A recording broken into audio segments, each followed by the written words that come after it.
مولاي صل وسلم دائما أبدا على حبيبك خير الخلق كلهم.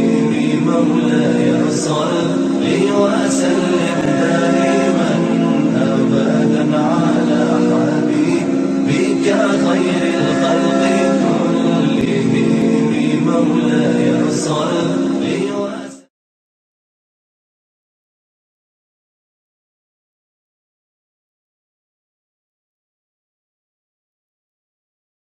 الحمد لله رب العالمين والصلاة والسلام على خاتم النبيين أما بعد فأعوذ بالله من الشيطان الرجيم بسم الله الرحمن الرحيم.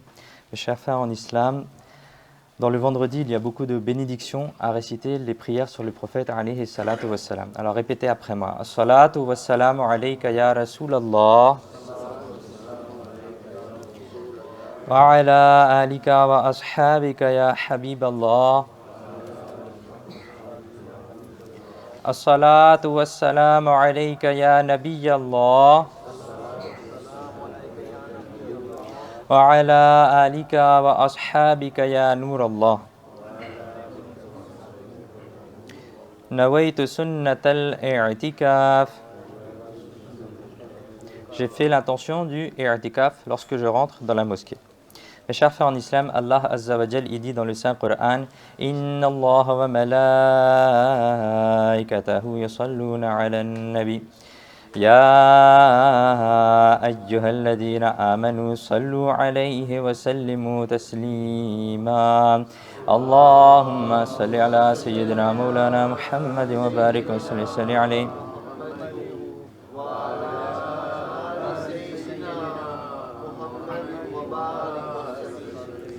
صلاة وسلاما عليك يا سيدي يا سيدي يا مكي يا مدني يا حاشمي يا مطلبي يا رسول الله.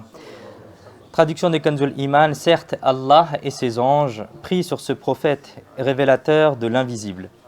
Ô vous qui croyez, priez sur lui et envoyez-lui beaucoup de bénédictions. Allama Abdul Wahid Basari, rahmatullahi ta'ala alayh, il dit à propos de ce verset: ne vous fixez pas un nombre de prières à réciter sur le prophète. C'est-à-dire, ne pensez pas qu'en ayant récité un certain nombre de fois les prières, les salat ala nabi, les prières sur le prophète, vous aurez acquitté votre droit envers lui. Non, non, c'est pas ainsi. C'est-à-dire que c'est pas en récitant les prières sur le prophète qu'on aura accompli notre devoir envers le prophète alayhi salatu wassalam. Néanmoins, les droits de notre maître, les droits de notre prophète sallallahu ta'ala alayhi wa sallam sont tellement grands que le serviteur ne peut pas s'en acquitter. Réciter les prières sur le prophète est seulement une miséricorde pour vous. Alors récitez d'innombrables fois les prières sur le prophète alayhi salatu wassalam. Priez ensemble. Sallu ala al-habib sallallahu ta'ala ala Muhammad sallallahu alayhi wa sallam. Mes chers frères en islam, comme les précédents vendredis, Inch'Allah, on va continuer sur la signification des versets du Coran et on va Inch'Allah essayer de terminer Surat al-Fatiha, les derniers versets, et on va entendre Inch'Allah qu'est-ce que les savants et les pieux prédécesseurs ont dit à propos de cela. Mes chers frères en islam, il est dit dans Surat al-Fatiha, versets 5 à 7: Ihdina as-sirata al-mustaqim, sirata alladhina an'amta alayhim, غير المغضوب عليهم ولا الضالين. Amin. Traduction des Kanzul Iman: permets-nous de marcher sur le droit chemin. Le chemin de ceux à qui tu as accordé la récompense, pas le chemin de ceux qui ont subi ta colère, ni de ceux qui se sont égarés. Et aujourd'hui, Inch'Allah, on va essayer de comprendre qu'est-ce que ça signifie, ces versets-là. Mes chers frères en islam, la sourate Al-Fatiha est aussi appelée la sourate Ad-Du'a, c'est-à-dire la sourate de l'invocation, la sourate où on peut faire la Du'a. C'est-à-dire qu'il s'agit de la sourate bénie dans laquelle on nous a appris la manière de faire Du'a, la manière dont on doit faire l'invocation auprès d'Allah. Parmi les adab, parmi les convenances qu'il est bien de respecter, il est dit 3 choses pour les convenances de la Dua qui sont décrites dans Surat al-Fatiha. Il y a 3 choses qui sont décrites dans Surat al-Fatiha. Comment est-ce qu'on doit faire la Dua? Comment est-ce qu'on doit invoquer Allah Azza wa Jal?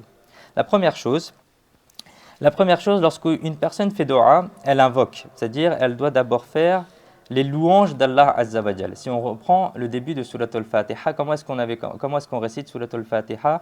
D'abord, on commence par Alhamdulillahi Rabbil Alamin. Toutes les louanges, toutes les qualités, elles sont à Allah, maître de tous les mondes. Ar-Rahman et Ar-Rahim. Le tout miséricordieux, le très miséricordieux. Maliki Yawmiddin, maître du jour de la rétribution. C'est-à-dire, on commence par décrire tout ce que Allah Azza wa Jal il est. Ensuite, la deuxième chose qu'on fait dans Surat al-Fatiha, et c'est comme ça qu'il faut qu'on essaye de faire dua nous aussi, après cela, la personne doit présenter un wasila, un intermédiaire, un tawassul. Qu'est-ce qu'on dit? Iyyaka na'budu, c'est-à-dire qu'est-ce que je fais moi? C'est-à-dire, qu'est-ce que je peux présenter à Allah Azza wa Jal? Eh bien, je présente mes actions. On dit quoi? On dit Iyyaka na'budu, c'est-à-dire je n'adore que toi seul. Ça, c'est l'intermédiaire, c'est-à-dire, ô mon Seigneur le généreux, nous ne nous inclinons que devant toi et nous ne nous prosternons que devant toi. Ô mon Seigneur le généreux, nous ne prions que toi, nous ne faisons le jeûne que pour toi, nous accomplissons le hajj que pour toi, nous acquittons la zakat que pour toi. Ô mon Seigneur le généreux, accepte nos doigts, accepte nos invocations, au nom de nos adorations qui ne contiennent pas de shirk, qui ne contiennent pas d'adoration. Ça, c'est la deuxième chose. Première chose, c'est on présente les qualités, on présente les louanges à Allah Azza wa Jal. Deuxième chose, on présente un intermédiaire. Qu'est-ce que j'ai fait? Qu'est-ce que je peux présenter auprès d'Allah Azza wa Jal? La troisième chose qui est décrite dans Surat al-Fatiha, c'est que maintenant que le serviteur a présenté un wasila, un tawassul, un intermédiaire, la troisième chose à faire est qu'il doit exprimer son humilité et sa modestie. Qu'est-ce qu'il dit? Wa iyyaka nasta'in. Et nous ne cherchons de l'aide qu'auprès de toi seul.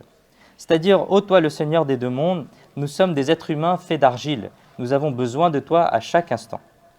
La force que nous avons dans nos bras, la capacité que nous avons de voir avec nos yeux, d'entendre avec nos oreilles, de parler avec notre langue, d'attraper avec nos mains, de marcher avec nos pieds, de réfléchir et de comprendre avec notre cerveau, tout ça provient de qui? De Allah Azza wa Jal. Tout cela provient de toi. Sans ton aide, nous ne pouvons rien faire. Nous ne pouvons même pas faire un seul pas sans ton aide. De ce fait, ô mon généreux Seigneur, nous ne demandons de l'aide qu'auprès de toi. Tout d'abord, le serviteur a fait les louanges de Allah Azza wa Jal. Première chose, il a fait les louanges, il a présenté les qualités, les bontés d'Allah Azza wa Jal. Puis il a présenté un wasila, un tawassul, un intermédiaire.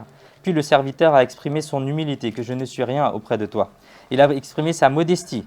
Maintenant, et seulement à ce moment-là, on fait dua que Allah Azza wa Jal nous a enseigné dans Surat al-Fatiha. Qu'est-ce que l'on dit? On dit Ihdina sirat al-mustaqim. Permets-moi de marcher sur le droit chemin. Sirat al-ladina an'amta. Le chemin de ceux à qui tu as accordé la récompense. Ghayril maghdubi alayhim waladdallin. Pas le chemin de ceux qui ont subi ta colère, ni de ceux qui se sont égarés. Mes chers frères en islam, nous pouvons tirer deux fleurs de Médina, deux enseignements médinois à partir de cette dua, à partir de cette invocation qui nous ont été enseignés dans Surat al-Fatiha. Première chose, c'est permets-nous de marcher sur le droit chemin. C'est-à-dire que nous devons d'abord garder à l'esprit les bénéfices du prochain monde dans nos invocations. C'est-à-dire que Allah Azza wa Jalla nous a enseigné de demander les bienfaits de l'au-delà d'abord. Qu'est-ce qu'on demande? Quand on dit Ihdina sirat al-mustaqim, on demande permets-nous de nous guider, permets-nous de marcher sur le droit chemin. Et ce droit chemin, c'est quoi? C'est pas je vais devenir riche, c'est pas je vais avoir plein d'enfants, c'est pas je vais avoir plein de maisons. Mais ce sirat al-mustaqim, c'est les bienfaits pour l'au-delà. Nous devons bien entendu également demander les bienfaits de ce bas monde. C'est une chose aussi qu'on peut faire et qu'il faut faire. En effet, dans le hadith, il est même rapporté que si les lacets de vos chaussures se cassent, alors invoquez Allah Azza wa Jal, c'est-à-dire demandez à Allah Azza wa Jal tout ce que vous avez besoin. Même si c'est une toute petite chose insignifiante, demandez à Allah Azza wa Jal. Ou si c'est une grande chose, demandez aussi à Allah Azza wa Jal. Donc nous demandons bien entendu les choses mondaines. C'est une bonne chose et il faut demander à Allah Azza wa Jal les choses mondaines. Mais lorsqu'on demande, il est préférable d'abord de demander les bienfaits de l'au-delà. Et comme nous le répétons dans Surat al-Fatiha, Ihdina sirat al-mustaqim, ce sirat al-mustaqim, c'est-à-dire ce droit chemin, est un bienfait pour l'au-delà. Ça, c'est une première chose que l'on apprend dans ce verset. Comment est-ce qu'on doit faire droit? La première chose, c'est qu'il faut qu'on demande d'abord les bienfaits du monde prochain, de l'au-delà. La deuxième chose, c'est qu'il faut qu'on invoque pour tout le monde. La deuxième chose que nous apprenons est que nous devons faire dua, nous devons invoquer pour tout le monde. Regardez, la personne qui récite Surat al-Fatiha, elle est toute seule. C'est-à-dire, si elle fait dua ou si elle est dans la prière toute seule, elle fait dua en disant Ihdina sirat al-mustaqim. Permets-nous de marcher sur le droit chemin. Mais pourtant, elle est toute seule quand elle le lit. C'est pourquoi nous devrions faire dua, nous devrions invoquer pour nous-mêmes uniquement, nous ne devrons pas invoquer pour nous-mêmes uniquement, mais nous devrions faire dua pour tous les musulmans. Que ce soit nos amis musulmans, que ce soit les membres de notre famille, que ce soit pour nos parents, pour les gens du quartier qui sont musulmans, pour les gens de la ville qui sont musulmans. Par exemple, au lieu de dire « Oh Allah, accorde-moi mon rizq, accorde-moi ma subsistance », nous pourrions dire et nous devrions dire « Oh Allah, Azza wa Jal, accorde le rizq à tous les musulmans ». Au lieu de dire « Oh Allah, accorde-moi ta miséricorde », nous devrions dire « Oh Allah, accorde ta miséricorde à tout le monde ». En faisant dua pour tout le monde, il y a plus de baraka et la dua est plus proche d'être acceptée. Écoutons une histoire à ce propos. Une fois le 4e calife, Amir al-Mu'minin, Sayyidina Ali al-Murtada, radiyallahu ta'ala anhu, il faisait dua. Qu'est-ce qu'il disait? Sayyidina Ali, radiyallahu ta'ala anhu, il faisait dua, il disait Allahumma khfirli, Allahumma arhamni, Allahumma tub ali. C'est-à-dire, ô Allah, pardonne-moi. Ô Allah, accorde-moi ta miséricorde. Ô Allah, accepte mon repentir. Le prophète bien-aimé, sallallahu ta'ala alayhi wa sallam, a entendu cela. Et il a dit U'mum. C'est-à-dire, ô Ali, sois général, essaye d'inclure tout le monde dans ta dua. Sois pas exclusif, exclus pas les gens, mais inclus les gens dans ta dua. C'est-à-dire, ne demande pas pour toi seulement, mais inclus également les autres dans ta dua. Ne dis pas Allahumma khfirli, ô Allah, pardonne-moi, mais dis plutôt Allahumma khfir lana.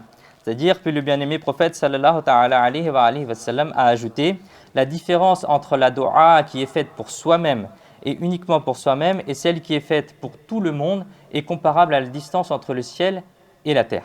C'est-à-dire qu'il y a tellement de différence entre quand on fait dua pour nous-mêmes et quand on inclut tous les musulmans autour de nous. Donc ça, c'est une deuxième enseignement qu'on apprend de Surat al-Fatiha, c'est-à-dire qu'il faut faire dua pour tout le monde. Et la première chose qu'on avait, c'était qu'il faut commencer par demander les bienfaits de l'au-delà.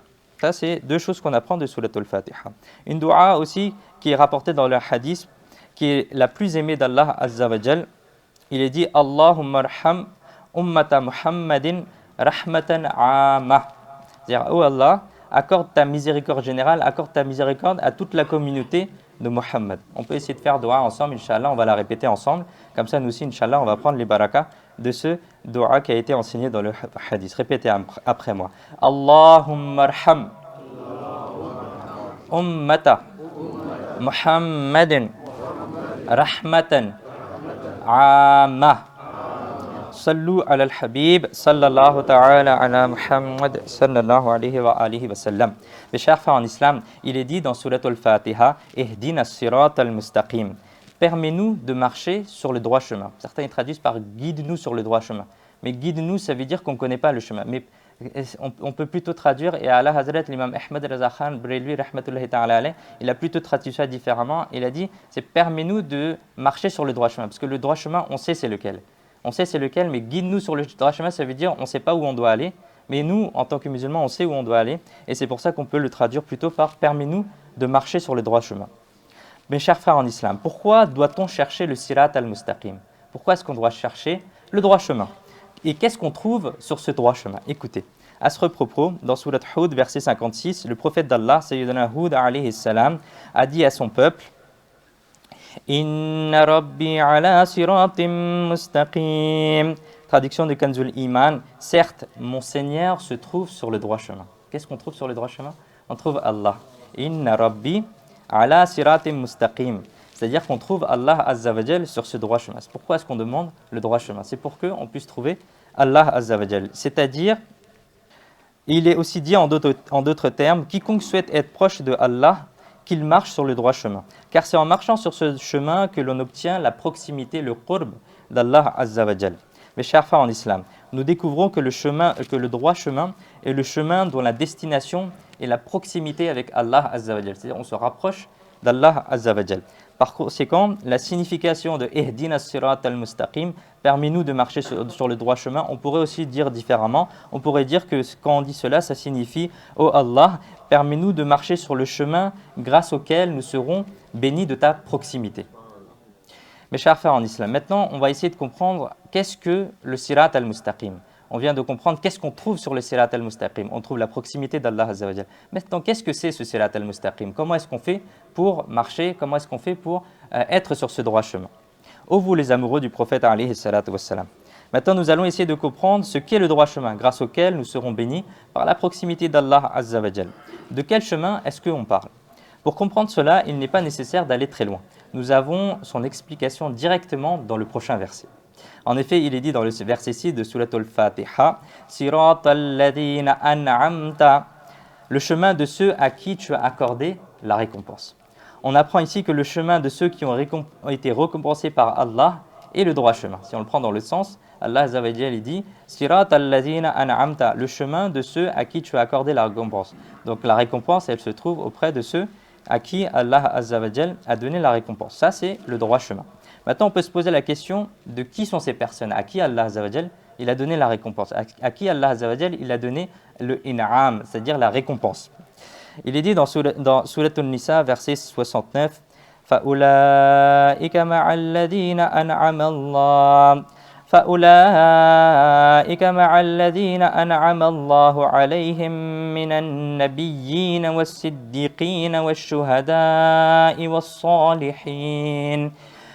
Traduction des Kanzul Iman, alors ceux-là auront la compagnie des gens que Allah a récompensés, c'est-à-dire ceux qui suivent Allah et son prophète, ils auront comme récompense la compagnie des gens, ils auront la compagnie des gens que Allah a récompensés. Et Allah Azza wa Jalla, il continue, il dit, c'est-à-dire les prophètes, An-Nabiyyin, les Siddiqin, c'est-à-dire les véritiques. Troisième chose, les Shuhada, c'est-à-dire les martyrs. Et quatrième chose, les Salihin, c'est-à-dire les vertueux. Ça, c'est les 4 catégories qu'Allah Azza wa Jal, il a données pour décrire ceux qui ont reçu la récompense d'Allah Azza wa Jal. On apprend ici que ces 4 groupes sont ceux que Allah Azza wa Jal a récompensés. Les prophètes, les Siddiqin, c'est-à-dire les véritiques, les Shuhada, c'est-à-dire les martyrs. Et quatrièmement, les Salihin, c'est-à-dire les vertueux, les bons serviteurs, les saints. Maintenant, la signification de Ihdina as-sirat al-mustaqim, comment est-ce qu'on pourrait le comprendre? On pourrait dire que ça signifie « Ô toi le généreux Allah, permets-moi de marcher sur le chemin des prophètes. Ô toi Allah le généreux, permets-nous de marcher sur le chemin des siddiqin, c'est-à-dire les véridiques. Ô Allah, permets-nous de marcher sur le chemin des shuhada, c'est-à-dire les martyrs. Ô Allah, permets-nous de marcher sur le chemin des salihin, c'est-à-dire des pieuses personnes, des saints. » En d'autres termes, nous faisons ici la dua suivante et l'invocation suivante. Ô mon Seigneur, permets-nous de suivre la sunna du prophète alayhi salatu wassalam.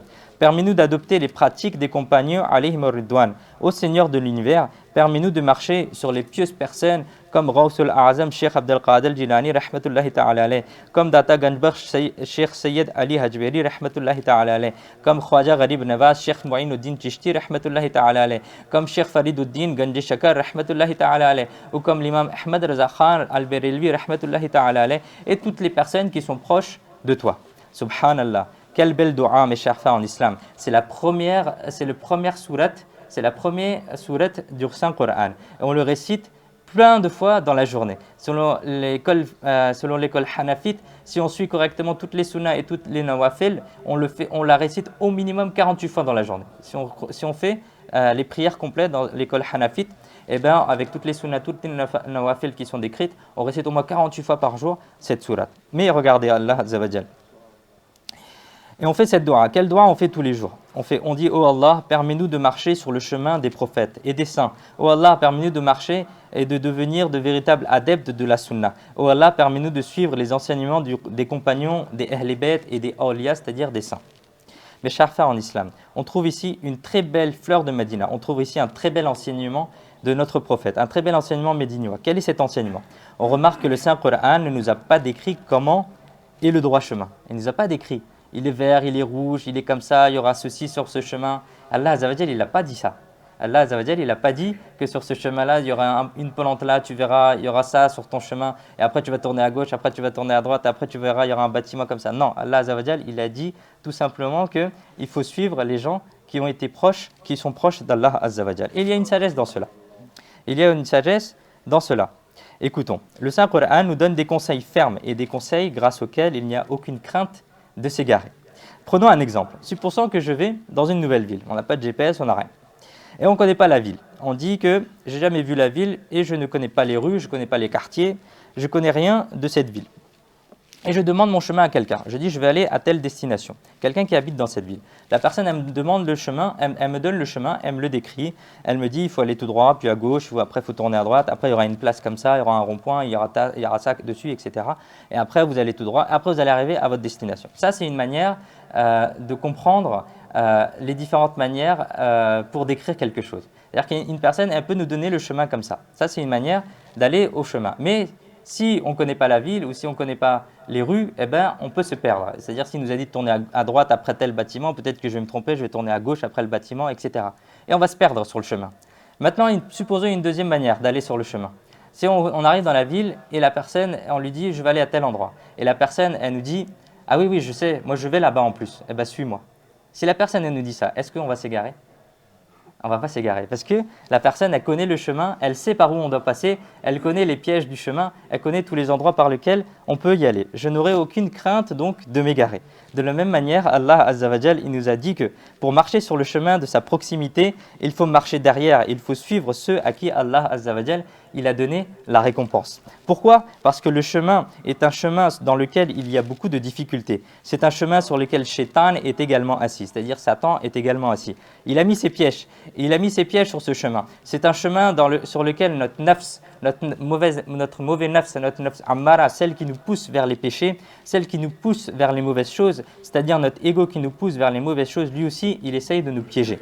C'est un chemin sur lequel il y a beaucoup de raisons de s'égarer. C'est pourquoi le Saint-Coran nous a donné des instructions fermes pour qu'il n'y ait pas de crainte de s'égarer. Et il a dit « Wattabi' sabila min anaba ilay » c'est-à-dire essuie le chemin de celui qui s'est tourné vers moi. Essuie le chemin de celui qui s'est tourné vers moi. Et c'est l'ordre du Saint-Coran. Maintenant, qui sont ceux qui suivent le chemin d'Allah? Qui sont ceux qui se tournent vers Allah Azza wa Jal? Eh bien, ce sont les prophètes, ce sont les compagnons, ce sont les Ahl Bayt et Athar, ce sont les awliya. Et le noble Coran nous ordonne de suivre leur chemin. C'est ça le Sirat al-Mustaqim, le droit chemin. Et c'est en marchant sur ce chemin que l'on se rapproche d'Allah Azza wa Jal. Sallu ala al-Habib, sallallahu ta'ala ala Muhammad, sallallahu alayhi wa alihi wa sallam.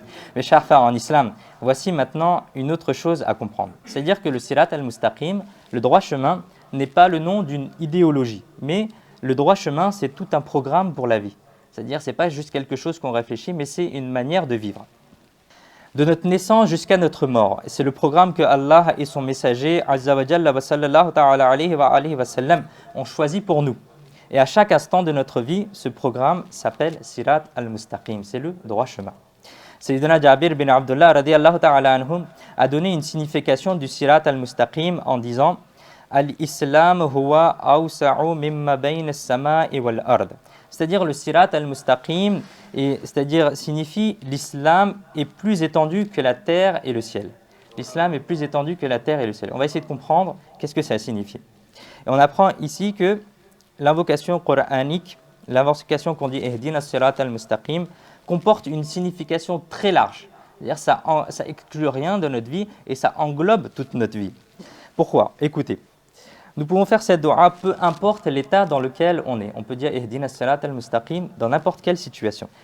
Presque n'importe quelle situation. Par exemple, si une personne fait sa prière et qu'elle dit Ihdina as-Sirat al-Mustaqim, cette invocation signifiera « Ô mon Seigneur, permets-moi de faire ma prière comme la prière de ceux à qui tu as accordé la récompense. » Ça, c'est une manière de comprendre Ihdina as-Sirat al-Mustaqim. Une autre manière, si une personne elle sort de chez elle et elle va au travail et qu'elle fait cette dua, Ihdina as-Sirat al-Mustaqim, qu'est-ce que ça signifiera? Ça signifiera, ô mon Seigneur, le très miséricordieux, permets-moi de gagner une subsistance licite, un rizq halal, comme la subsistance de ceux à qui tu as accordé la faveur. Si une personne est assise dans son commerce et elle dit Ihdina as-Sirat al-Mustaqim, cela signifiera, permets-moi de tenir mon commerce comme ceux à qui tu as accordé la récompense. Et si une personne elle rentre chez elle et dit Ihdina as-Sirat al-Mustaqim, cela signifiera oh Allah Azza wa Jal, permets-moi de rester chez moi comme ceux à qui tu as accordé la faveur. Et si une personne elle récite le Coran et elle dit Ihdina as-Sirat al-Mustaqim, cela signifiera oh Allah Azza wa Jal, accorde-moi le même plaisir et le même état d'esprit que ceux à qui tu as accordé la faveur, la récompense lorsqu'ils récitaient le Saint Coran. C'est ainsi que nous voyons que le droit chemin, le Sirat al-Mustaqim, est un programme complet qui englobe tous les instants de notre vie. De ce fait, Ihdina as-sirat al-mustaqim, comment est-ce qu'on pourrait le comprendre? On pourrait le comprendre comme quelque chose qui signifie « Ô Allah Azza wa Jal, ô notre Seigneur miséricordieux, permets-nous de passer chaque instant de notre vie de la manière dont les prophètes alayhimus salam, les compagnons radiyallahu ta'ala anhum, et les tabi'in et les awliya, c'est-à-dire les saints, ont passé leur vie. » Ça, veut dire « Ihdina as-sirat al-mustaqim » si on essaie d'englober toutes les choses. Ô vous les amoureux du messager, ô vous les amoureux du prophète alayhi salatu wassalam, réfléchissons un peu. Regardons à quel point il est nécessaire de suivre les proches d'Allah Azza wa Jal. Regardez, on est juste à la première sourate du Saint-Coran et on pourrait même dire qu'on est à la toute première page du Saint-Coran. Juste quand on ouvre le Saint-Coran, on commence par cela. Et on nous a encouragés à suivre fermement les enseignements, le chemin des proches de Allah Azza wa Jal à chaque instant de notre vie et de toujours faire dua pour continuer à suivre leur chemin avec persévérance. Mes chers frères en islam, nous faisons dua en disant « Ihdina as-sirat al-mustaqim » permets-nous de marcher sur le droit chemin. Maintenant, nous allons essayer de comprendre ce qu'est la guidée. Qu'est-ce que al-hidayah? Qu'est-ce que c'est la guidée? Qu'est-ce que ça signifie être guidé? Quelle est la chose qui permettrait de dire que c'est bon, j'ai reçu la guidée? À ce propos, les commentateurs du Coran, c'est-à-dire les mufassirin, ont dit il y a trois manières de recevoir la guidée. Il y a trois manières de recevoir la guidée, c'est-à-dire al-hidayah. Comment est-ce qu'on peut dire qu'on est sur le droit chemin? La première chose est que la vérité devient claire pour le serviteur. La première chose, c'est quoi? Par exemple, s'il y a deux chemins devant nous, si la personne, elle comprend et elle sait vers quel chemin elle doit aller, alors on peut dire qu'elle a reçu la hidayah, elle a reçu la guidée. Il a deux chemins devant lui ou s'il y a plusieurs chemins, s'il ne comprend pas quel chemin il doit prendre, à ce moment, s'il découvre et il sait dans son intellect, dans sa tête, dans son cœur, il sait c'est ce chemin-là que je dois prendre, alors on peut dire que c'est clair pour lui et c'est là une guidée pour lui. On peut dire que la personne a reçu la hidayah, c'est-à-dire il a reçu la guidée d'Allah Azza wa Jal. Il a été guidé par Allah Azza wa Jal. Prenons un exemple. À l'époque de Sayyidina Moussa alayhi salam, le misérable Pharaon, il pensait que Sayyidina Moussa alayhi salam c'était un magicien. Il disait c'est un tour de magie, ça, tout ce qu'il fait, Sayyidina Moussa, na'udhu billah. Alors qu'est-ce qu'il a fait? À l'époque, la magie elle était répandue en Égypte et il a appelé 70 000 magiciens. Il a dit venez, vous allez jouer, vous allez essayer de combattre Sayyidina Moussa alayhi salam en faisant vos tours de magie. Lui, il va faire son tour de magie, na'udhu billah. Mais vous allez faire votre tour de magie. Alors lorsque les magiciens ils sont arrivés à la rencontre de Sayyidina Moussa alayhi salam, ils ont lancé leur propre corde. Ils ont lancé leur propre corde, les 70 000 magiciens. Et ces cordes sont devenues des serpents. Puis Sayyidina Moussa alayhi salam, il a lancé son bâton, son assa. Il a lancé son assa, son bâton, et à ce moment-là, le bâton s'est transformé par l'autorisation d'Allah Azza wa Jal en un très grand serpent. Et ce serpent a mangé les cordes que les magiciens avaient jetées par terre. Et c'est à ce moment-là que la vérité a éclaté aux yeux des magiciens. Ils avaient compris que transformer un bâton en un si grand serpent et que ce grand serpent puisse manger les cordes ne pouvait pas relever de la magie. En effet, c'était là un miracle de Sayyidina Moussa alayhi salam. Et dès que la vérité devint claire pour ces magiciens, ils se prosternèrent tous et dirent « Amanna bi Rabbi Haruna wa Moussa ». Traduction, nous croyons au Seigneur de Haroun et de Moussa. Et nous apprenons que découvrir où se trouve la vérité, c'est aussi un guide. Et ce guide nous a été donné, alhamdulillahi azza wa jal, sous la forme du noble Coran. Tout est mentionné dans le Saint-Coran. Les arguments de la vérité y sont clairs. Donc le Saint-Coran lui-même est un guide qui nous a été donné. Ça, c'est la première chose. C'est-à-dire que, qu'est-ce qu'on appelle la guidée? La première chose, c'est de comprendre où est la vérité, de comprendre qu'est-ce que c'est le droit chemin. Ça, c'est une première forme, et on l'a compris par l'exemple des 70 000 magiciens qui ont essayé de rivaliser avec Sayyidina Moussa alayhi salam. Et lorsqu'ils ont vu que ça ne pouvait pas être de la magie, ils ont compris que ça ne peut pas être de la magie, ils ont accepté l'islam. Deuxième chose, rencontrer quelqu'un qui nous explique que la vérité est également un moyen d'obtenir la guidée. La deuxième manière de recevoir la guidée est qu'Allah Azza wa Jal envoie des gens qui expliquent la vérité. Comme par exemple, Allah Azza wa Jal a envoyé des prophètes et a fait du dernier prophète sallallahu ta'ala alayhi wa sallam, il en a fait un guide pour nous. Et alhamdulillah Azza wa Jal, nous avons reçu cette forme de guidée. La troisième chose, et c'est peut-être la chose la plus importante, c'est celle qu'on appelle l'intellect, c'est-à-dire comprendre la vérité. Ça aussi, c'est la troisième chose qui est la plus importante. Tant que l'on n'aura pas cela, il est très vite difficile d'obtenir la guidée. Et le Saint-Coran nous a été donné. Mais combien y a-t-il de gens qui s'égarent, même après avoir lu le Coran? Ils n'arrivent pas à rester sur le droit chemin. Par exemple, les prophètes, alayhi wa salam, ils sont venus. Ils nous ont montré des miracles. La vérité a été ouvertement exposée auprès des gens. Mais certaines personnes n'ont malgré tout pas accepté le droit chemin. Et le dernier prophète, sallallahu alayhi wa sallam, parmi les miracles qu'il a accomplis, il a coupé la lune en deux, par exemple. À un moment, il a renvoyé le ciel, quand il s'était couché, il a renvoyé en arrière le ciel et pour qu'il revienne au moment de Asr. Il a fait réciter des cailloux, la shahada, lorsque Abu Jahl il les avait dans les mains. Mais malgré avoir vu de tels miracles, les mécréants ont dit la même chose. C'est ouvertement de la magie. C'est-à-dire, malgré tout, malgré avoir vu tous les miracles, ils n'ont toujours pas accepté l'islam. En résumé, nous apprenons qu'avoir reçu le noble Coran est un moyen d'être guidé. La venue des messagers et des prophètes est un moyen d'être guidé. Et ce sont aussi un moyen d'être guidé et d'avoir un intellect qui accepte la vérité. C'est-à-dire qu'il faut aussi que la tête, le cerveau, il accepte et le cœur, il accepte que ça, c'est la vérité. Avoir un cœur pur, ça aussi, ce sont des moyens pour être guidé. Et c'est la même chose, et c'est même la chose la plus importante pour être guidé. De ce fait, Ihdina sirat al-mustaqim signifierait « Ô Seigneur, tu as envoyé ton prophète bien-aimé, sallallahu ta'ala alayhi wa sallam, et tu lui as révélé le livre, c'est-à-dire le Saint-Coran, pour nous guider. Et en faisant cela, tu nous as donné des moyens d'être guidés.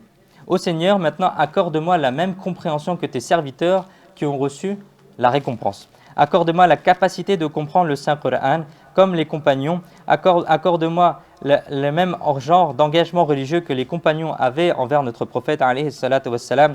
Accorde-moi la capacité de comprendre le Saint-Coran comme les awliya, c'est-à-dire les proches, l'ont compris. Ô Seigneur et Maître, la vérité est devenue claire. Pour comprendre cette vérité et la suivre, nous avons besoin des compagnons. Nous avons besoin des tabi'in. Nous avons besoin des quatre imams mujtahid, l'imam Adam, Abu Hanifa, l'imam Malik, l'imam Shafi'i, l'imam Ahmed bin Hanbal. On ne peut pas comprendre le Coran et la Sunna sans eux. On a besoin de Cheikh Abdul Qadir Jinani Rasul A'zam, rahmatullahi ta'ala alayhi. On a besoin de Data Ganbakh, Cheikh Sayyid Ali Hajweri, de Khwaja Gharib Nawaz, Cheikh Moinuddin Chishti, Cheikh Fariduddin Ganji Shakar, de l'imam Ahmed Raza Khan al-Bereli, rahmatullahi ta'ala alayhi. Alors, ô Allah Azza wa Jal, accorde-nous les bienfaits de leur compréhension. آمين بجاه خاتم النبيين صلى الله تعالى عليه وآله وسلم صلوا على الحبيب صلى الله تعالى على محمد صلى الله عليه وآله وسلم. Les chers frères en islam, il est dit dans la dernière partie de Surat al-Fatiha غير المغضوب عليهم ولا الضالين. Traduction, Amin. Traduction, pas le chemin de ceux qui ont subi la colère. C'est-à-dire qu'Allah Azza wa Jal, d'abord il nous a dit il faut suivre le chemin de ceux qui ont reçu la récompense, ceux qui ont reçu al-in'am. Maintenant, Allah Azza wa Jal, il dit qu'est-ce qu'il ne faut pas suivre? Pas le chemin de ceux qui ont subi ta colère, ni de ceux qui se sont égarés.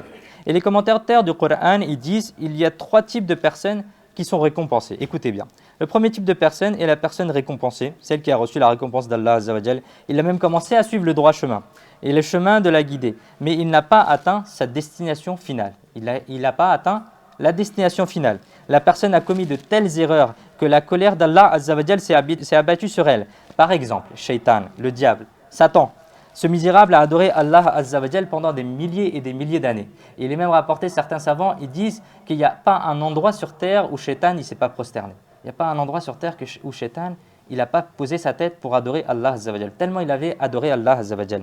Mais ce misérable, il a adoré Allah Azza wa Jal pendant des milliers d'années, mais il n'est pas resté ferme sur son adoration. Il est devenu arrogant, c'est-à-dire il a pris le takabbur dans le cœur. Et il a insulté un prophète. Il a insulté notre père, Sayyidina Adam alayhi salam. C'est alors que la colère d'Allah Azza wa Jal s'est abattue sur lui. Et il y en a beaucoup d'autres comme lui. Comme Bal'am bin Awra, comme Ibn Saqa, etc. Ils ont reçu la foi, mais ils ne sont pas restés fermes sur leur foi et se sont détournés de l'islam et la colère d'Allah Azza wa Jal s'est abattue. Ça c'est le premier type de personnes, c'est-à-dire elles ont reçu la guidée, elles ont reçu le chemin, mais après elles se sont détournées du droit chemin et la colère d'Allah Azza wa Jal s'est abattue sur eux. Deuxième type de personne récompensée est celle qui a été récompensée. La personne a été guidée, elle a reçu la hidayah, elle a reconnu le messager, le prophète sallallahu alayhi wa sallam. Elle a eu la possibilité d'accepter d'être guidée. Et elle a eu la possibilité de recevoir la hidayah. Néanmoins, la personne, elle est restée au milieu du chemin. Soit elle a délibérément délaissé le chemin de la vérité, elle a pris le mauvais chemin, ou bien elle avait commencé à marcher sur le droit chemin, mais en chemin, elle s'est détournée et elle a pris le mauvais chemin. c'est-à-dire ce sont là les dallin, c'est-à-dire les égarés. Ça c'est le deuxième type de personnes, c'est les égarés, c'est-à-dire elles ont essayé de marcher, hop, ou bien elles n'ont pas du tout marché, elles ont pris un mauvais chemin dès le début. Troisième type de personne, c'est celle qui a été récompensée. La personne, elle a marché sur Sirat al-Mustaqim, elle a marché sur le droit chemin et elle a continué à marcher sur ce droit chemin avec constance et fermeté dessus. Elle ne s'est pas égarée, elle n'a pas subi la colère d'Allah Azza wa Jal. Elle a continué à marcher sur le Sirat al-Mustaqim, elle a continué à marcher sur le droit chemin jusqu'à ce que la personne puisse emmener la récompense d'Allah Azza wa Jal avec elle dans sa tombe. Ça, c'est la troisième type de personne. Elle a tout fait, elle est restée ferme sur sa religion, elle n'a pas accepté les déviations, elle n'a pas accepté ce que Shaitan lui a proposé et elle est morte sur cela. Mes chers frères en islam, ce troisième type de personnes sont ceux que l'on doit suivre. C'est pour ça que nous faisons la dua Ihdina as-sirat al-mustaqim, sirat alladhina an'amta alayhim, ghayril maghdubi alayhim waladdallin. Permets-nous de marcher sur le droit chemin, le chemin de ceux à qui tu as accordé la récompense, pas le chemin de ceux qui ont subi ta colère, ni de ceux qui se sont égarés. Sallu ala al-Habib, sallallahu ta'ala ala Muhammad, sallallahu alayhi wa alihi wa sallam. Mes chers frères en islam, nous apprenons que nous devons continuellement faire dua, continuellement invoquer pour que l'on reste constamment sur le droit chemin, sur le chemin de la guidée. Faire dua, invoquer pour rester guidé et garder la foi et la sunna des prophètes alayhimus salam. Et c'est la voie bénie des compagnons alayhimur ridwan. Le prophète d'Allah, Sayyidina Yusuf alayhi salam, a indiqué la façon suivante de faire dua. Traduction de Kanzul Iman, accorde-moi la mort sur l'islam et fais-moi rejoindre tes serviteurs qui sont dignes de ta proximité. Ça, c'était la dua de Sayyidina Yusuf alayhi salam. Malgré qu'ils ont reçu la guidée, malgré que c'est eux qui guident, ils nous ont quand même enseigné qu'on doit faire dua malgré tout. Qu'Allah Azza wa Jal, il nous accorde la constance dans la foi. Amin. Regardons à quel point les personnes pieuses, les proches d'Allah, ceux qui sont sur le droit chemin que nous demandons de suivre, regardons comment ces gens étaient. Tout le temps, ils étaient soucieux de préserver leur foi. Écoutons une histoire à ce propos. Cheikh l'Islam, Sayyidina Bahauddin Zakaria Multani, rahmatullahi ta'ala alayhi, qui était un grand savant dans le sous-continent indien. Il a été un savant de très haut rang. Il y priait beaucoup. C'était un ascète, un pieux, un saint parfait. Une fois, vous avez été tellement submergé par la crainte d'Allah Azza wa Jal que vous êtes entré dans votre chambre, dans votre pièce où vous faisiez la ibada, où vous faisiez l'adoration d'Allah Azza wa Jal, et vous êtes enfermé dedans. Puis vous avez tombé en prosternation et vous avez commencé à demander le pardon. Vous avez fait le istighfar. Les yeux étaient en pleurs, la poitrine bouillait de peur de Dieu. Vous avez tellement pleuré que votre tapis de prière, il s'est mouillé. Allahu Akbar. Votre tapis de prière, il s'est mouillé. Ses fils et ses disciples étaient soudainement très inquiets de cette situation, car tout le monde entendait Sayyidina Bahauddin Zakaria Multani rahmatullahi ta'ala pleurer. Tout le monde l'entendait dehors pleurer cette pieuse personne. Et les sons des pleurs, ils déchiraient la poitrine des gens. Les cœurs des gens battaient très fort. Les fils et les disciples ont beaucoup frappé à la porte, mais Cheikh, il n'a pas ouvert la porte. Et en suppliant, ses fils et ses disciples ont beaucoup frappé à la porte. Ô notre maître, ouvrez-nous la porte. Mais Cheikh al-Islam, Sayyidina Bahauddin Zakaria Multani, rahmatullahi ta'ala alayh, il était noyé dans la crainte d'Allah Azza wa Jal et il pleurait beaucoup. Alors, qu'est-ce qui s'est passé? Alors, on a appelé son petit-fils. Shah Rukni Alam, rahmatullahi ta'ala alayh. Car Sayyidina Bahauddin Zakaria Multani, rahmatullahi ta'ala alayh, il aimait beaucoup son grand-fils. Lorsque Shah Rukni Alam, rahmatullahi ta'ala alayh, il a frappé à la porte et a appelé 2 ou 3 fois en disant « Ô grand-père, ouvrez la porte ». Alors Cheikh l'Islam se leva, il ouvrit la porte et Shah Rukni Alam fut autorisé à entrer dans la pièce. Lorsque Shah Rukni Alam, rahmatullahi ta'ala alayh, il est entré, il fut surpris de voir que les yeux de Sayyidina Cheikh l'Islam, de Sayyidina Cheikh Bahauddin Zakaria Multani, rahmatullahi ta'ala alayh, ils étaient enflés, ils étaient très gonflés.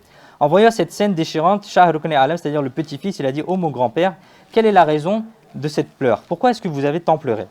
Écoutez avec votre cœur ce que Cheikh l'Islam, Sayyidina Bahauddin Zakaria Multani, rahmatullahi ta'ala alayh, il a répondu. « Ô mon petit-fils, on m'a enlevé certains voiles des yeux, on m'a enlevé certains voiles de mes yeux. Et j'ai vu dans le monde qu'il y avait une personne. Son nom était Bahauddin comme moi. C'est un maître de l'ascète et de la piété. Et il est maître de son temps dans la connaissance et dans la pratique. Il est décédé. Mais ses prières et sa crainte, c'est-à-dire sa taqwa, ne lui ont servi à rien.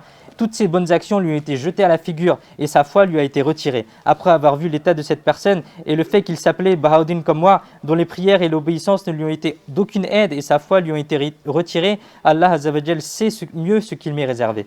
C'est-à-dire qu'Allah Azza wa Jal nous bénisse également par sa crainte et que nous craignons continuellement ses plans secrets. Amin. Allah Azza wa Jal, il nous a honorés, mes chers frères en islam. Il nous a bénis par la richesse de la foi. Il nous a accordé le dernier prophète. sallallahu ta'ala alayhi wa alihi wa sallam. Alors on demande à Allah Azza wa Jal de nous accorder la constance sur cela. Et on demande à Allah Azza wa Jal de nous permettre d'éviter le chemin de ceux qui ont subi sa colère et de ceux qui se sont égarés. Et on demande à Allah Azza wa Jal de nous permettre de suivre le chemin des pieux et que l'on quitte ce monde dans cet état. Amin. Bijahi khatam al-nabiyyin sallallahu ta'ala alayhi wa alihi wa sallam. Mes chers frères en islam, pour terminer le discours d'aujourd'hui, on va essayer d'apprendre, Inch'Allah, juste quelques petites choses. Ô vous les amoureux du prophète sallallahu ta'ala alayhi wa sallam, dans cette époque, il y a beaucoup de fitna, beaucoup de zizani, beaucoup d'égarements possibles, où les gens essayent d'obtenir les luxes de ce monde. Certains ils vont essayer d'avoir la richesse, certains ils vont essayer d'avoir des biens mondains, sans regarder ce qui est licite et illicite. Et les gens, ils cherchent à combler leurs désirs malsains. Et une très belle manière de gagner des récompenses et d'obtenir le souci de protéger sa foi est de voyager avec les amoureux du prophète alayhi salatu wassalam dans les caravanes éducatives de Da'wat islamique. Alors faites l'intention pour ceux qui le peuvent de, après la prière, pour ceux qui le veulent, d'écrire leur nom pour voyager, Inch'Allah, en 3 jours de Madani Qafla, de caravane éducative. Inch'Allah al-Karim, nous apprendrons la religion, nous développerons l'envie de prier et de pratiquer notre religion et nous aurons l'occasion d'obtenir la bonne compagnie des amoureux du prophète alayhi salatu wassalam.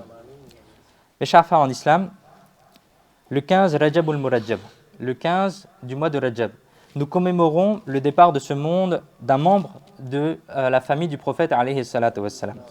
On commémore le fait que l'imam Ja'far as-Sadiq, rahmatullahi ta'ala alayhi, il a quitté ce monde. Qui était l'imam Ja'far as-Sadiq? C'était le petit-fils, si on prend le petit-fils du prophète alayhi salatu wassalam, c'est-à-dire l'imam Hussein radiyallahu ta'ala anhu, il a eu un fils que l'on appelait Sayyidina Imam Zainul Abidin, rahmatullahi ta'ala alayhi, qui a lui-même eu un fils qui s'appelait l'imam Baqir, rahmatullahi ta'ala alayhi. Et ensuite, l'imam Baqir, rahmatullahi ta'ala alayhi, il a eu un fils qui s'appelle Imam Ja'far as-Sadiq. L'imam Ja'far as-Sadiq, rahmatullahi ta'ala alayhi, il a été un très grand savant.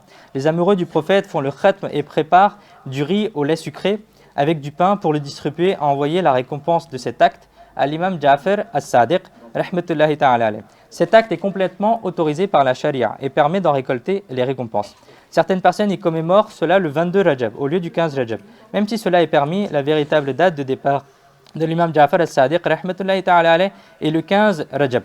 De ce fait, selon nos capacités, essayons d'arranger un khatm, de réciter la Fatiha, et faites asseoir vos familles et vos enfants et enseignez la vie de Sayyidina Imam al-Ja'far as-Sadiq selon les croyances de Ahl Sunnah wal Jama'a. Et si l'on mentionne la belle vie de ce proche d'Allah Azza wa Jal, alors Inch'Allah al-Karim, nos foyers seront illuminés par la baraka de ce valier kamil. Qu'Allah Azza wa Jal, il nous permette de retenir ce que nous avons entendu, de le propager aux autres. Amin. Bijahi khatam al-nabiyyin sallallahu ta'ala alayhi wa alihi wa sallam. Maintenant, Inch'Allah Azza wa Jal, il y aura l'adhan après les sunnahs.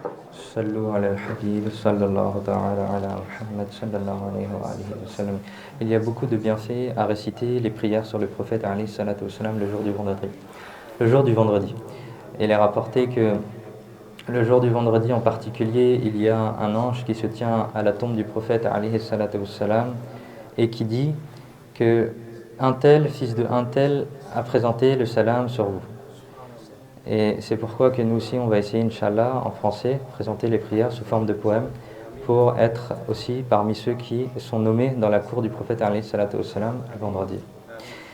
Ya Nabi, salam alayka, Ya Rasoul, salam alayka, Ya Habib, salam alayka, salawatullah alayka, Ya Nabi, salam alayka, Ya Rasoul, salam alayka, Ya Habib, salam alayka, salawatullah alayka, tala'al badru alayna min thaniyatil wada'i وجب الشكر علينا ما دعا لله داعي يا نبي سلام عليك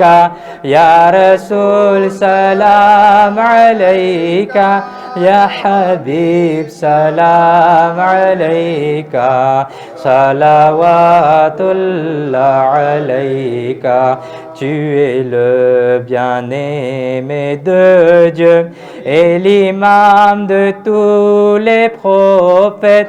tu es le guide des deux mondes, le sauveur le jour du jugement. Ya Nabi, salam alayka, Ya Rasoul, salam alayka, Ya Habib, salam alayka, salawatullah alayka. Retire-moi l'amour de ce bas monde, ce vaurien te demande soutien. Protège mon cœur de Satan, que je t'aime plus que toute autre chose. Ya Nabi, salam alayka, Ya Rasoul, salam alayka, Ya Habib, salam alayka, salawatullah alayka.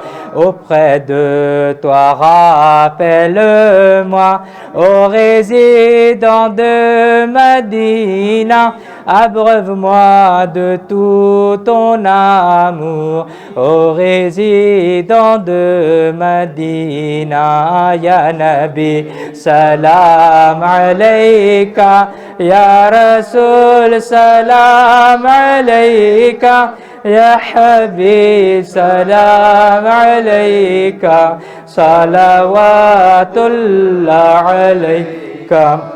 Même si je suis un vaurien, ô bien-aimé, je t'appartiens. Malgré tout, prends-moi dans tes bras, ô résident de Madina. Ya Nabi, salam alayka, Ya Rasoul, salam alayka, Ya Habib, salam alayka, salawatullah alayka.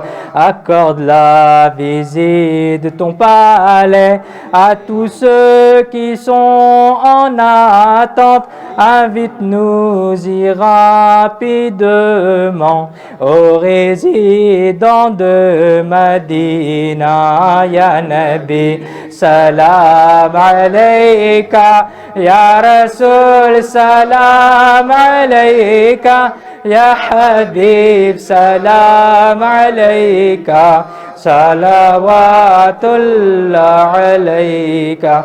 Lorsque Tar arrive au jugement, lorsqu'on arrive tous au jugement, que vous nous preniez par pitié, que vous nous cachiez par bonté, et d'Allah vous nous pardonniez. Ya Nabi, salam alayka, Ya Rasoul, salam alayka, Ya Habib, salam alayka, salawatullah. Ton humilité je salue, ta simplicité je salue. Accepte notre humble salut, ô résident de Madina. Ya Nabi, salam alayka, Ya Rasoul, salam alayka, Ya Habib, salam alayka, salawatullah alayka. آمين. الحمد لله رب العالمين والصلاة والسلام على خاتم النبيين. اللهم أنت السلام ومنك السلام وإليك يرجع السلام. حينا ربنا بالسلام وأدخلنا دار السلام. تباركت ربنا وتعاليت يا ذا الجلال والإكرام. اللهم بارك لنا في رجب وشعبان وبلغنا رمضان. اللهم بارك لنا في رجب وشعبان وبلغنا رمضان. اللهم بارك لنا في رجب وشعبان وبلغنا رمضان. Ya Allah Azawajal, on se présente à ta cour ce jour béni du vendredi. Ya Allah Azawajal, ce jour où soit une bonne action est égale à 70 bonnes actions un autre jour. Ya Allah Azawajal, accorde-nous les récompenses de ce vendredi béni. Ya Allah Azawajal, on a prié pour toi durant ce vendredi. Ya Allah Azawajal, on a écouté un béyan, on a essayé d'apprendre la religion, on a essayé de se rapprocher de toi. On a essayé de te rapprocher de ton prophète alayhi salatu wassalam, des pieuses personnes. Ya Allah Azawajal, accepte cet effort dans ta cour. Ya Allah Azawajal, pardonne-nous tous nos péchés. Ya Allah Azawajal, pardonne nos péchés, qu'ils soient petits ou grands. Ya Allah Azawajal, pardonne tous nos péchés. Ya Allah Azawajal, pardonne les péchés qu'on a fait dans l'obscurité de la nuit. Ya Allah Azawajal, pardonne les péchés qu'on a fait au jour devant tout le monde. Ya Allah Azawajal, qu'on ait fait ces péchés ouvertement ou en cachette. Ya Allah Azawajal, tu connais tout ce qui s'est passé dans nos vies. Ya Allah Azawajal, tu es le Ghafour Rahim, tu es le grand pardonnateur. Ya Allah Azawajal, pardonne-nous au doux de ce vendredi. Ya Allah Azawajal, pardonne aussi à nos musulmans qui ont quitté ce monde. Ya Allah Azawajal, tous ceux qui sont présents dans cette assemblée. Ya Allah Azawajal, tous ceux qui sont présents dans cette assemblée et qui ont eu un proche ou un membre de la famille qui est décédé. Ya Allah Azawajal, accorde à tout le monde le Jannat al-Firdaus. Ya Allah Azawajal, fais que les tombes de tous nos proches qui sont présents ici et qui nous regardent ou qui nous entendent et de tous les musulmans, Ya Allah Azawajal, fais-en un jardin parmi les jardins du paradis. Ya Allah Azawajal, fais que nous mourions aussi sur l'islam et que nous ayons l'amour du prophète alayhi salatu wassalam et ton amour dans notre cœur. Ya Allah Azawajal, accorde-nous les bienfaits de ce bas monde aussi. Ya Allah Azawajal, tous ceux qui ont des problèmes au travail, à l'école, Ya Allah Azawajal, facilite à tout le monde. Ya Allah Azawajal, accorde un risque halal, une subsistance halal à chacun. Ya Allah Azawajal, facilite-nous cette dunya. Ya Allah Azawajal, permets-nous d'accomplir nos 5 prières à l'heure. Ya Allah Azawajal, fais que nous ne rations jamais aucune prière dans notre vie. Ya Allah Azawajal, accorde-nous l'amour du prophète alayhi salatu wassalam. Ya Allah Azawajal, permets-nous de suivre les enseignements de notre prophète alayhi salatu wassalam. Ya Allah Azawajal, ceux qui ont des problèmes, qui ont des procès, qui ont des problèmes de justice, qui ont des problèmes matériels, qui ont d'autres types de problèmes. Ya Allah Azawajal, accorde à tout le monde le succès dans ce bas monde. ببركة إن الله وملائكته يصلون على النبي يا أيها الذين آمنوا صلوا عليه وسلموا تسليما اللهم صل على سيدنا مولانا محمد وبارك وسلم عليه